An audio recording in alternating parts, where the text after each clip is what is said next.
কিভাবে মুসলিম হলেন আওয়াজ করে শুনেন। হুনাইনের যুদ্ধ ৮ম হিজরি, বিষ্ণু ইসলাম হুনাইনের যুদ্ধ শেষে ফিরতেছেন।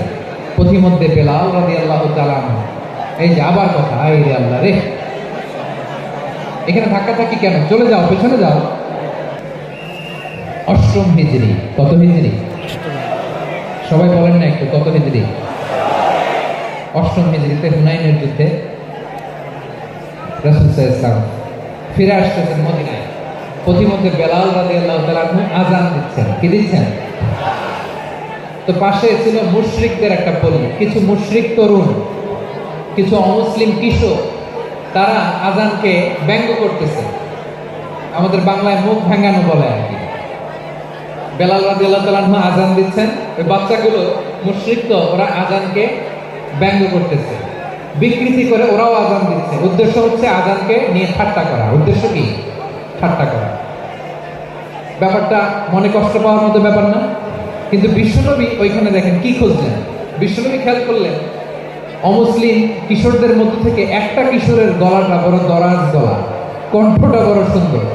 খেয়াল করে দেখলেন যে কিছু কিশোর বেলালের আযানকে ব্যঙ্গ করে, বিকৃতি করে, কিন্তু একজনের কণ্ঠ দেখতে পাচ্ছেন না এত দূরে, কিন্তু কণ্ঠটা বড় সুন্দর, দরাজ গলা। বিশ্বনবী সাহাবীদেরকে বললেন, ধরো এগুলারে, ধরো। সবগুলারে ধরে বিশ্বনবীর সামনে আনা হলো। ওরা হাঁটু গেড়ে বসলো। বিশ্বনবী বললেন, তোমাদের মধ্যে কে যেন ব্যঙ্গ করে আযান দিচ্ছিল, তার গলাটা বড় উঁচু, গলার বেসটা বড় মজবুত, মেলোডিয়াস, সুমধুর কণ্ঠ। কে?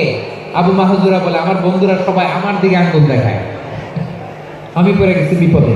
রাসূল সাল্লাল্লাহু আলাইহি ওয়াসাল্লাম বাকি অমুসলিম তরুণদেরকে ছেড়ে দিলেন, বললেন তোমরা যাও। এবার আবু মাহজুরারে পাইছে। আবু মাহজুরার চুলের মধ্যে হাত দিলেন বিশ্বনবী, মাথায় হাত দিয়ে বললেন, এবার আযান দাও দেখি।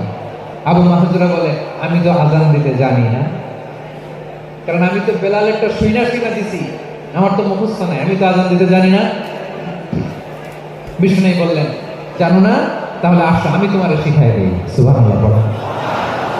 আবু মাহজুরা হাঁটু গেড়ে বসে, বিশ্বনবীর মোবারক হাত আবু মাহজুরার চুলের মধ্যে।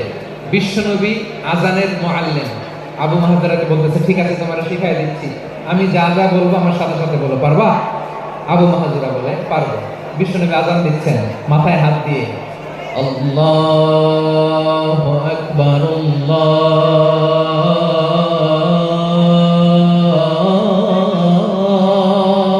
আকবার। আবু মাহজুরা এই বাক্যটা পড়লেন। বিশ্বনবী দ্বিতীয় বাক্য পড়তে আরম্ভ করলেন,